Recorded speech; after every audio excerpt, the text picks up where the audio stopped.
আসসালামু আলাইকুম। গত কয়েকদিন ধরে মানুষের মুখে মুখে যারা একটু রাজনৈতিক সচেতন, একটু খোঁজখবর রাখেন, তারা একটি মন্তব্য করছেন যে ভারতের প্রেসক্রিপশনে সম্ভবত ২০২৫-এর ডিসেম্বরের মধ্যে নির্বাচনটি হচ্ছে না। ভারত চায় নির্বাচনটি যেন ২০২৬-এর মে-জুন পর্যন্ত গড়িয়ে যাক।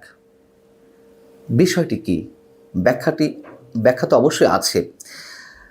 আমি নিজেই যেখানে সবসময় বলি এবং এখনও বলছি, ভারত আগে তার নিজের স্বার্থে এবং পরবর্তীতে আওয়ামী লীগের স্বার্থে ডক্টর মোহাম্মদ ইউনূস সরকারের বিরুদ্ধে যত দূর যাওয়া প্রয়োজন তত দূর যাবে।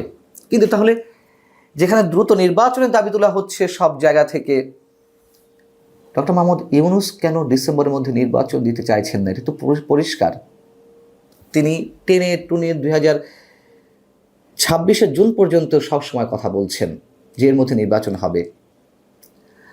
তাহলে কি আমরা যা ভাবি, আমরা যা চিন্তা করছি, আমাদের মনের মধ্যে যে প্রশ্নগুলো উঠছে যে এই সরকারের পেছনের শক্তিটা আসলে কে, শক্তি যে আসলে কে, আমাদের যে সব হিসাব নিকাশ তা অনেক সময় উল্টে যেতেও পারে, আমাদের যা ভাবনার বাইরে তা অনেক সময় ঘটতেও পারে, অস্বাভাবিক কিছু নয়। এবং যারা বলছেন যে ২০২৬-এর জুন পর্যন্ত টেনে নিয়ে যেতে চান মোদি, এবং তাদের প্রেসক্রিপশনের সম্ভবত কিছুটা সাহস বা শক্তি পাচ্ছে বর্তমান অন্তর্বর্তী সরকার ক্ষমতা আর একটু দীর্ঘস্থায়ী করতে, এবং এর পরেও যে তারা থাকার চেষ্টা করবে না আমি সে কথা বলছি না, তবে বাড়তি শক্তিটি সম্ভবত পাচ্ছে। এবং এই ধরনের গুঞ্জনে পানি ঢেলে দেওয়া নয়, তা বরং আরও খানিকটা উস্কে দিয়েছেন খোদ পশ্চিমবঙ্গের মুখ্যমন্ত্রী মমতা ব্যানার্জি। মমতা ব্যানার্জি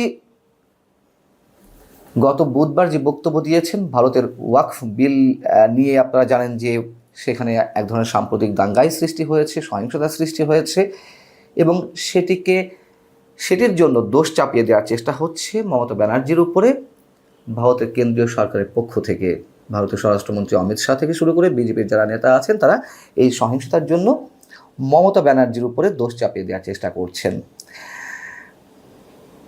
কিন্তু মমতা ব্যানার্জি কি বললেন আপনারা অনেকে হয়তো শুনেছেন। মমতা ব্যানার্জি ভারতের মুর্শিদাবাদের যে সহিংসতা, ওয়াকফ বিলকে কেন্দ্র করে মুর্শিদাবাদে এরই মধ্যে সহিংসতায় ৩ জন নিহত হয়েছেন, 2 জন হিন্দু ধর্মাবলম্বী, 1 জন মুসলমান ধর্মাবলম্বী। তো অনেক হিন্দু ধর্মাবলম্বী মানুষরা তারা স্থানান্তরিত হয়েছেন, অন্য জেলা মালদাতে চলে গেছেন।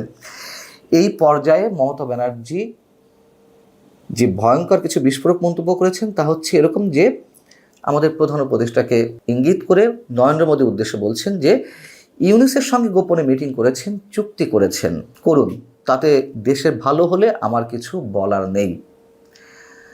এবং তিনি একথাও বলছেন নরেন্দ্র মোদীর উদ্দেশ্যে, বাংলাদেশের পরিস্থিতি জানেন না, এত তাড়াহুড়ো কী ছিল, পশ্চিমবঙ্গ বাংলাদেশের সীমান্ত লাগোয়া রাজ্য, এবং আমরা আসলেই সত্যিই জানি না ডক্টর মোহাম্মদ ইউনূসের সঙ্গে নরেন্দ্র মোদীর গোপন কোনো কথা হয়েছে কিনা, ভারতের প্রধানমন্ত্রী তিনি বিশেষ কোনো বার্তা আমাদের প্রধান উপদেষ্টাকে দিয়েছেন কিনা যে নির্বাচনে এই বছর না করলেও সমস্যা নেই, আগামী বছর টেনে নিয়ে যান, আমরা জানি না। তবে যে গুঞ্জনগুলো শোনা যাচ্ছে এবং মমতা ব্যানার্জি যে কথাগুলো বলেছেন তার সঙ্গে খানিকটা হয়তো মিলে যায়, আমরা সমীকরণটা মেলাতে পারি। তাহলে নির্বাচন যে জুন পর্যন্ত টেনে নিয়ে যাওয়ার একটা ইচ্ছা অবশ্যই সরকারের রয়েছে, এটিও বলে রাখি যে যত দেরিতে নির্বাচন হবে তত কিন্তু আওয়ামী লীগের জন্যই ভালো হবে। আওয়ামী লীগের জনপ্রিয়তা বাড়ছে আগের চেয়ে, এটা তো চরম বাস্তবতা। কারোর কাছে এটি ভালো লাগতে পারে, কারোর কাছে এটি খারাপ লাগতে পারে। কেন বাড়ছে সেটি আমি প্রায় আমার কন্টেন্টে বলে থাকি। তো মাঝখান থেকে কী হবে, বিএনপির কপাল পুড়ছে, দিন যত যাবে আবার বিএনপি জনপ্রিয়তা নষ্ট হবে, চারিদিকে যে চাঁদাবাজি চলছে, সন্ত্রাসী কর্মকাণ্ড চলছে, সহিংসতার মতন ঘটনাও ঘটছে, অভ্যন্তরীণ যে সংঘর্ষগুলো চলছে তাতে বিএনপির জনপ্রিয়তা হ্রাস পাচ্ছে। এবং বিএনপি হয়তো চেষ্টা করছে দ্রুত নির্বাচনের, কিন্তু তারা পারছে না। কেন পারছে না, কোথায় তাদের দুর্বলতা, এই প্রশ্নটি আমি সবসময় তুলছি। তো পশ্চিমবঙ্গের মুর্শিদাবাদে ওয়াকফ বিলকে কেন্দ্র করে যে সহিংসতা ঘটনা ঘটলো, এটিও যে পরিকল্পিত সেটাও মমতা ব্যানার্জি উল্লেখ করছেন। এবং শুধু মমতা ব্যানার্জি নয়, আন্তর্জাতিক গণমাধ্যম বিবিসি বাংলাতে যে অনুসন্ধান উঠে এসেছে সেটিও তা প্রমাণ করছে। তার কারণ মুর্শিদাবাদের যে গ্রামাঞ্চলে সাম্প্রদায়িক সহিংসতার ঘটনা ঘটল, বিবিসির পক্ষ থেকে বলা হচ্ছে যে এর আগে এই ধরনের গ্রামে বা গ্রামাঞ্চল পর্যায়ে সাম্প্রদায়িক সংঘর্ষের ঘটনা ঘটেনি, সাম্প্রদায়িক দাঙ্গার ঘটনা ঘটেনি। যা কিছু ঘটেছে এর আগে তা শহরাঞ্চল অথবা শহর লাগোয়া কোনো অঞ্চলে, এবার কেন গ্রামাঞ্চলে এটি ঘটল। এবং ভারতের বিভিন্ন গোয়েন্দা সূত্র ধরে মুর্শিদাবাদের স্থানীয় পর্যায়ের নেতারাও বলছেন যে বাইরে থেকে কোনো সংগঠন বা কিছু ব্যক্তি এসে কি গ্রামীণ এলাকার এই সম্প্রীতির আবহাওয়ায় চির ধরিয়েছে, এমন প্রশ্নের উত্তরে তারা নানান ধরনের সন্দেহ প্রকাশ করেছেন এবং বলছেন যে সেটি ঘটেছে। এবং ওই যে বলছিলাম যে কেন 2026-এর জুন পর্যন্ত টেনে নিয়ে যেতে চান নরেন্দ্র মোদী বাংলাদেশের নির্বাচনটিকে। এর আগে অনেকবার দেখা গেছে যে বিজেপি তার ভোট ব্যাংকের জন্য সবসময় সাম্প্রদায়িক দাঙ্গা ইস্যুগুলোকে কাজে লাগানোর চেষ্টা করেছে। সেটি তার নিজ দেশের মধ্যে, সেটি বাংলাদেশের ক্ষেত্রেও আমরা দেখেছি। এবং সেই জায়গা থেকে মুর্শিদাবাদের এই বিষয়টিকে ক্যাশ করতে চায় বিজেপি। আগামী 2026-এর এপ্রিল মের দিকে সেখানে বিধানসভা নির্বাচন, সেই নির্বাচনে তৃণমূল কংগ্রেস মমতা ব্যানার্জির দলকে পরাজিত করতে এবং পশ্চিমবঙ্গকে দখলে নিতে বিজেপির একটা খেলা চলতে পারে। এবং বাংলাদেশে যে বিভিন্ন পর্যায়ে আমরা মৌলবাদী আস্ফালনের একটি বিষয় দেখছি, জঙ্গিবাদ মাথাচাড়া দেওয়ার একটা সুযোগ তৈরি হওয়ার ক্ষেত্র আমরা দেখছি, সেটিকে কাজে লাগাতে চায় নরেন্দ্র মোদী।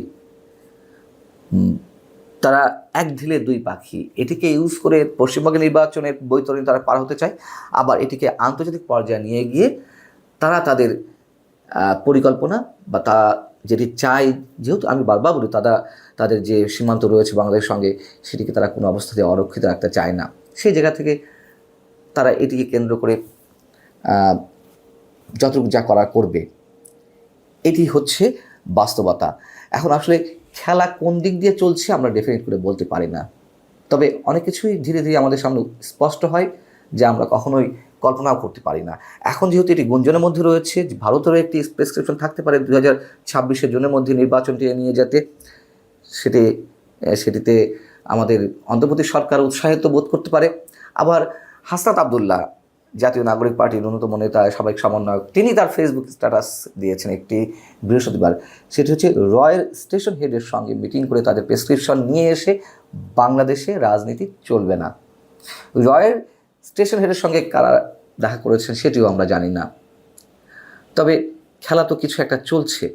এবং সবশেষে একটি কথা বলে রাখি, ভারত যেভাবে সাম্প্রদায়িক কার্ড ইউজ করে বিভিন্ন নির্বাচনের ক্ষেত্রে, বাংলাদেশে যে হয় না সেটি নয়, অবশ্যই হয়। তবে বাংলাদেশের সাম্প্রদায়িক হামলা কিংবা সংখ্যালঘুদের উপরে নির্যাতন নিয়ে এটি হয়েছে, এটি অবশ্যই স্বীকার করি, কিন্তু যা না হয়েছে তার চেয়ে যে শত সহস্র গুণ বাড়িয়ে প্রোপাগান্ডা, গুজব ভারতের বিভিন্ন গণমাধ্যমে একের পর এক ছড়ানো হয়েছে। বাংলাদেশের গণমাধ্যম কিন্তু, হতে পারে বাংলাদেশের গণমাধ্যম সরকারের আজ্ঞাবহ, সরকারের দালালি করছে, কিন্তু এই ধরনের গুজব কিন্তু ছড়ায়নি।